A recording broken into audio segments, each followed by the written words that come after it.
আসসালামু আলাইকুম রহমতুল্লাহি ওয়া বারাকাতুহু। বিসমিল্লাহির রহমানির রহিম। প্রিয় দেশবাসী, গণভোট ও ত্রয়োদশ জাতীয় সংসদ নির্বাচন 2026 বহু রক্ত জীবনের বিনিময়ে বহুল প্রত্যাশিত ভোটাধিকার প্রয়োগের দিন চলে এসেছে। আগামীকাল 12ই ফেব্রুয়ারি বৃহস্পতিবার সকাল 7:30 থেকে ভোট গ্রহণ শুরু হবে। আপনার ভোটে আগামী শাসক নির্ধারিত হবে, দেশ পরিচালনার নীতি নির্ধারিত হবে।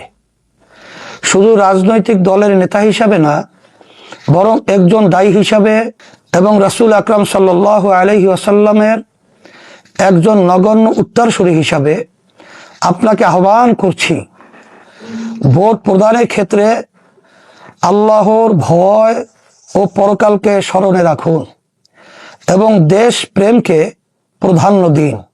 কোনো দলের প্রতি আনুগত্য, কোনো লোভ বা ভীতি যেন আপনাকে ভুল জায়গায় ভোট দিতে প্ররোচিত না করে। কোনো অপরাধ না করেও কেবল ভুল নেতা ও নীতিকে ভোট দিয়ে নিজের আমল নামায় চুরি, দুর্নীতি সহ নানা অপরাধের পাপ যুক্ত করিয়েন না। আমি ও আমার দল দুনিয়ার সকল যুক্তি, বুদ্ধি, লোভ ও কৌশলকে উপেক্ষা করে আল্লাহর বান্দা বান্দীদের সামনে শরিয়া ইসলামকে উপস্থাপন করেছি। ইসলামের পক্ষে একটি বাক্স হাজির করেছি। এখন সিদ্ধান্ত আপনার, পরকালীন জবাবদিহিতাও আপনার। প্রিয় নেতাকর্মী ও দেশবাসী, শেষ রাতে উঠে আল্লাহর কাছে রোনাজারি করে ফজরের নামাজ জামাতে আদায় করে ভোট কেন্দ্রে যাবেন। অন্যান্য ধর্ম অবলম্বীরাও সকাল সকাল ভোট কেন্দ্রে উপস্থিত হবেন। ভোট কেন্দ্রে একা যাবেন না, বরং আশেপাশের সবাইকে নিয়ে একসাথে ভোট কেন্দ্রে যাবেন, একসাথে থাকবেন। মা, বোন, স্ত্রী, কন্যাদের ভোট প্রদানের ব্যবস্থা করবেন। আপনার পরিচিত ও এলাকার সবাই যাতে ভোট কেন্দ্রে যায় সেজন্য ব্যবস্থা করবেন। ভোট কেন্দ্রে গিয়ে শান্তভাবে সঠিক পদ্ধতিতে ভোট প্রদান করবেন। কেউ যেন মানুষের ভোটাধিকার হরণ করতে না পারে সে বিষয়ে সজাগ ও সতর্ক থাকবেন।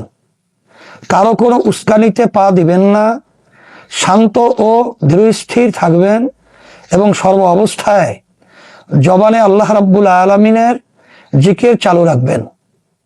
প্রশাসনের ভাইরা আমার, আপনাদের উপরে ন্যস্ত অনেক দায়িত্ব, মৌলিক কর্তব্য। কোনো দল বা ব্যক্তির প্রতি দায়বদ্ধতা নয়, বরং দেশ ও জাতির প্রতি দায়বদ্ধতা থেকে অর্পিত দায়িত্ব পালন করুন। কেউ আপনাদের উপরে জোর জবরদস্তি করলে তা প্রকাশ্যে আনুন, কিন্তু আল্লাহর ওয়াস্তে দেশ জাতির সাথে বেইনসাফ করবেন না। প্রজাতন্ত্রের দায়িত্ব আমানতের সাথে পালন করুন। সাংবাদিক ভাইরা আমার, আপনারা জুলাই গণ অভ্যুত্থান 2024 থেকে আজ পর্যন্ত অনেক পরিশ্রম করেছেন, সত্যকে তুলে ধরেছেন। আপনাদের প্রতি আমাদের সম্মান ও শ্রদ্ধা। আগামীকাল আপনাদের ভূমিকা অতি গুরুত্বপূর্ণ। কেউ আইন অমান্য তথা অপরাধ করলে তা তুলে ধরতে দ্বিধা করবেন না।